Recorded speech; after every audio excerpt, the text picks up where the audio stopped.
Qualified नहीं declare करें। Merit में छात्र पास जी। बिहार STET 2019 का पिछले कई दिनों से चल रहा विवाद अब सरकार की नज़र में खत्म हो चुका है। सरकार ने सभी क्वालिफाइड कैंडिडेट्स जिनकी संख्या 80,000 से ज़्यादा है उनके नंबर सार्वजनिक किए हैं और ये कहा है कि आने वाली जो भी बहाली प्रक्रिया होगी उसमें सभी लोग पात्र होंगे। मंत्री जी, आपने 80,000 की लिस्ट जारी कर दी है और ये कहा है कि अब सब एग्ज़ाम में बैठ पाएंगे, लेकिन जो मेरिट में कैंडिडेट्स हैं वो कह रहे हैं कि ये तो विज्ञापन की शर्तों का खुला उल्लंघन है। जब सरकार ने खुद कहा था कि जितनी वैकेंसी है उतने ही लोग पास किए जाएंगे, तो फिर ऐसा क्यों किया? नहीं, एक चीज ये हमेशा समझ लीजिए कि ये पात्रता परीक्षा है, ये कोई नियुक्ति की परीक्षा नहीं है जी। इस परीक्षा में पास किए बस नियुक्ति हो गई। ये आपको पात्रता देता है कि, और सबसे बड़ी बात है कि नियुक्ति की प्रक्रिया नियोजन इकाई वार होती है और हर नियोजन इकाई विज्ञापन निकालेगी 7वें चरण में, और उसमें जो सफल योग्य अभ्यर्थी हैं ये लोग उसमें आवेदन करेंगे। और जिस मेधा सूची या मेरिट लिस्ट की बात हो रही है कि वो मेरिट लिस्ट तो वहां बनेगा ना, ये तो मंत्री जी बिल्कुल सही है, क्योंकि उसका नाम ही है टीचर्स एलिजिबिलिटी टेस्ट।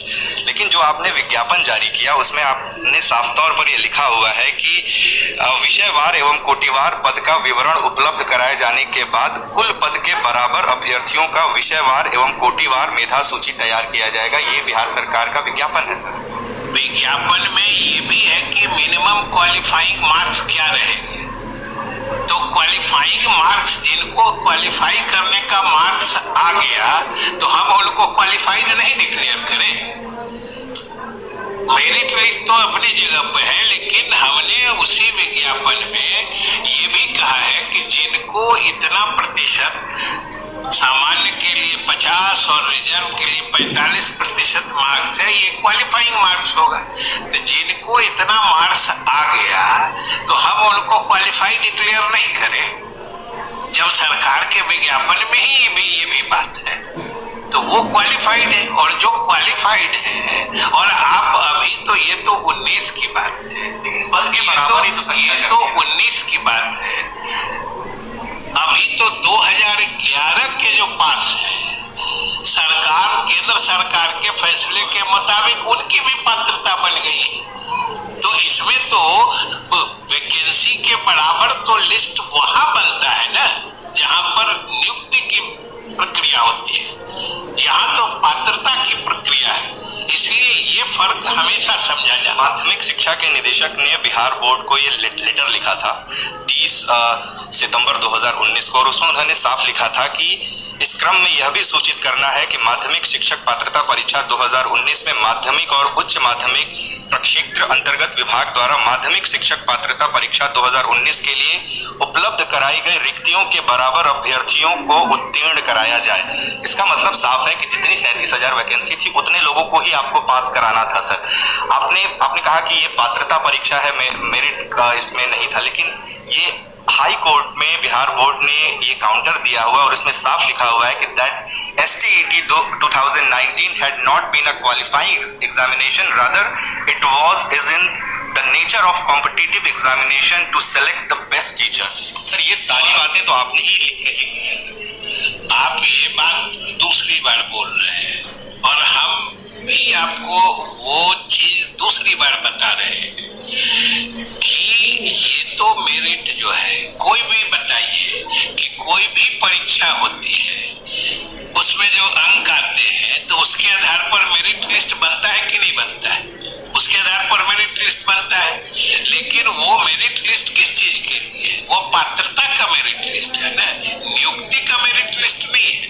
ये फर्क समझना चाहिए। और ये सही है कि उस समय जो कहा गया था,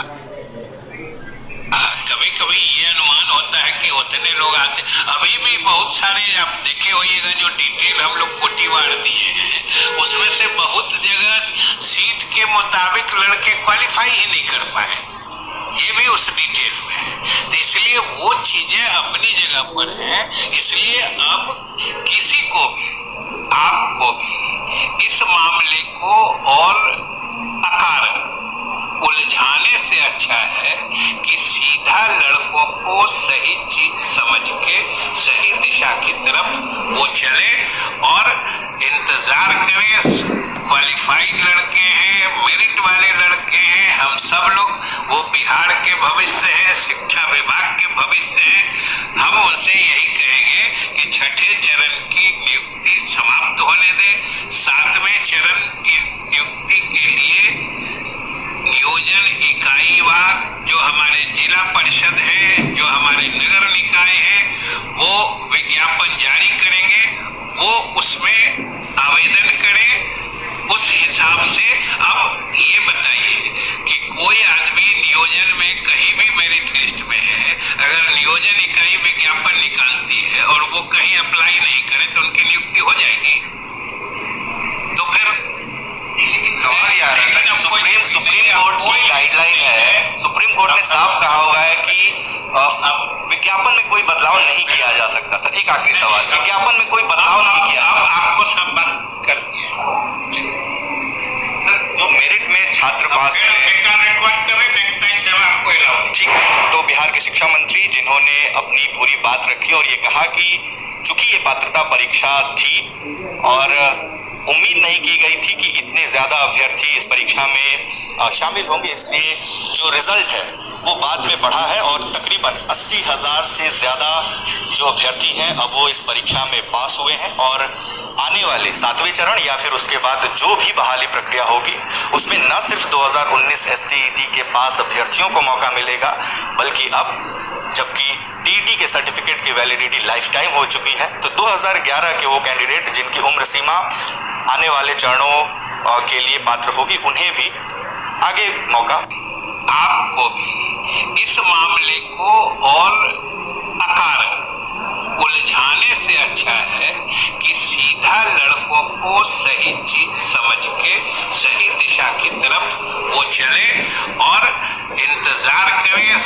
क्वालिफाइड लड़के हैं, मेरिट वाले लड़के हैं, हम सब लोग, वो बिहार के भविष्य है, शिक्षा विभाग के भविष्य है। हम उनसे यही कहेंगे कि छठे चरण की नियुक्ति समाप्त होने दें। सातवें चरण की नियुक्ति के लिए नियोजन इकाईवार जो हमारे जिला परिषद है, जो हमारे नगर निकाय है, वो विज्ञापन जारी करेंगे।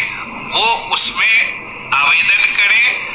उस हिसाब से अब ये बताइए कि कोई आदमी नियोजन में कहीं भी मेरिट लिस्ट में है, अगर नियोजन इकाई विज्ञापन निकालती है और वो कहीं अप्लाई नहीं करे तो उनकी नियुक्ति हो जाएगी। तो फिर सवाल यार सुप्रीम कोर्ट की गाइडलाइन है, सुप्रीम कोर्ट ने साफ कहा हुआ है कि विज्ञापन में कोई बदलाव नहीं किया जा सकता। सर एक आखिरी सवाल, विज्ञापन में